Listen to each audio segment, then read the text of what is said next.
13-ാം നൂറ്റാണ്ടിലെ ഒരു രാജകുമാരിയായിരുന്നു വിശുദ്ധ ഇസബൽ. 1225 ഫ്രാൻസിലെ രാജാവായിരുന്ന ലൂയിസ് എട്ടാമൻ്റെയും ബ്ലാഞ്ച് രാജ്ഞിയുടെയും മകളായി ജനിച്ചു.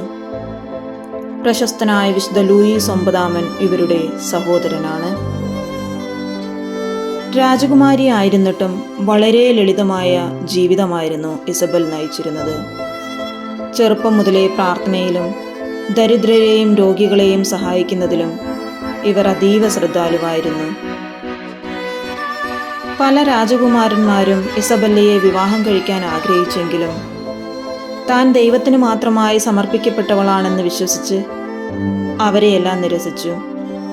കന്യാസ്ത്രീയാകാനായിരുന്നു വിശുദ്ധ ഇസബല്ലയുടെ ആഗ്രഹം. 1256 പാരീസിന് പുറത്തുള്ള ലോങ് ചാപ്സിൽ ഇസബൽ ഒരു ആശ്രമം സ്ഥാപിച്ചു. ഫ്രാൻസിസ്കൻ സഭയുടെ ഭാഗമായി പാവപ്പെട്ടവർക്കായി ഒരു കേന്ദ്രം അവിടെ തന്നെ ഒരുക്കി. 1270 45-ാമത്തെ വയസ്സിൽ ഈ ആശ്രമത്തിൽ വെച്ച് വിശുദ്ധ ഇസബൽ അന്തരിച്ചു. ഫ്രാൻസിസ്കൻ സഭയിലെ അംഗങ്ങൾ വിശുദ്ധ ഇസബല്ലയെ ഒരു വിശുദ്ധിയായി ആദരിക്കുന്നു. ഫെബ്രുവരി 22-ാം തീയതിയാണ് ഇവരുടെ തിരുനാൾ പൊതുവായി ആഘോഷിക്കപ്പെടുന്നത്.